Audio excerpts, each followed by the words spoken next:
I had a client, it was back in 2015, and I remember she had canceled her session just a couple weeks before because she got in her own head that she wasn't pretty enough.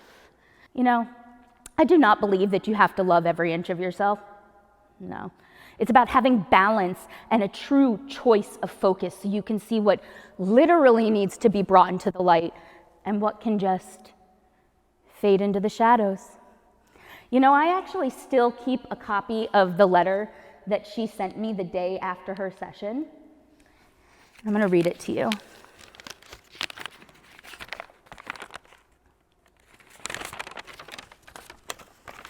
I originally wanted to do this session for my husband, rekindle an old spark. Yet looking back now, I realize that this experience was solely for me. Yes, it's nice to get a compliment from your significant other, but it isn't until you value yourself and see the beautiful woman that you are that you can truly love yourself. I thought I had to look like a model to be pretty. I thought if my stomach wasn't flat that I wasn't attractive. I was so wrong. I am beautiful every single day, whether in my mom uniform with dirty hair and a bun or going on a date with my husband. I am an amazing, confident woman capable of anything I put my mind to, as long as I believe in myself. So how did she get to this place? And how do you? Step 1, learn to spend time alone. Studies actually show that even the ability to tolerate alone time is linked to increased happiness and, more importantly, improved stress management. Negative self-talk is super stressful. Alone time is your opportunity to listen undistracted to your emotions. You do this every day. And you can start with just a few-minute breathing exercise, and that's step 2, and it's called 4-7-8 breathing. You see, your body reacts to your mind, and when your shoulders start to clench up and you feel the back of your jaw clenching and your tongue is stuck to the roof of your mouth and your breath is picking up speed and your heart starts pounding out of your chest, that is when you use this technique. You're going to breathe in for a count of 4 through your nose, hold for a count of 7, and breathe out through your mouth for a count of 8. It is scientifically proven to center yourself and slow your heart rate, because in order for your mind to relax, your body has to get there first. The strategy is using tactical physical cues to remind your brain of its intention to treat yourself with respect. Self-love is the commitment to constantly do the work to make yourself better. It is hard, it is grueling, and it is often extremely painful. But on the other side of that is a peace that you will not get in any other way. I am here today to tell you what they never taught us in high school.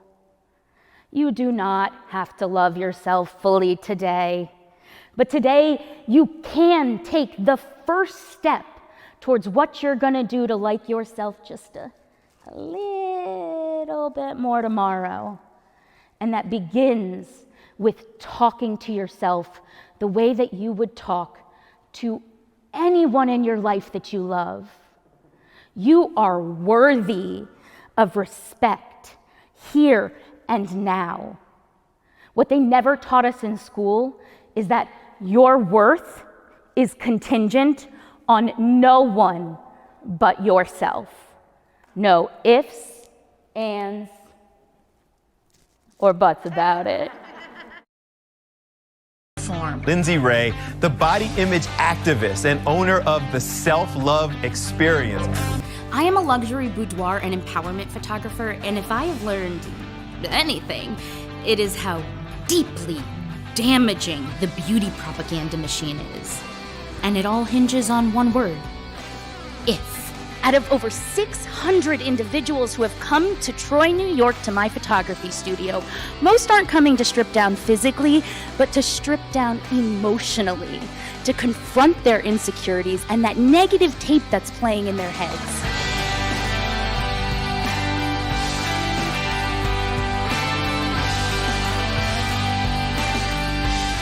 For some reason, we treat ourselves the one person on earth we spend 365 days with 24/7 from birth till death as if we are the enemy. We have been forced to believe that the only way that we can be good enough is if we look like a photoshopped version of a real person. I had to confront myself in such a challenging way. And that's what I'm here to talk about today. How to confront yourself to bring out the most confident and authoritative version of you. If I could lose some weight, then I would book a session. Or if my breasts weren't so saggy from breastfeeding 3 kids, then I would book a session. Maybe if I can fit into this teeny, narrow-minded mold of what society considers beautiful, then I could be happy. And you look in the mirror and you're looking at your tummy and they overhear you saying that you don't love it or that you don't like it. That begins to become their internal language. I'm not represented on the screen. I'm a plus-size woman. I'm a size 20. Before Melissa McCarthy, who did we have that was representing our body type? There was one role for me, and it was a role about being fat. And I didn't care because it was all at the time I believed that I could be. So how do we stop being the villain in our own story? When I became a photographer in 2013, I silenced my ifs and I set out on a mission to help others silence theirs as well.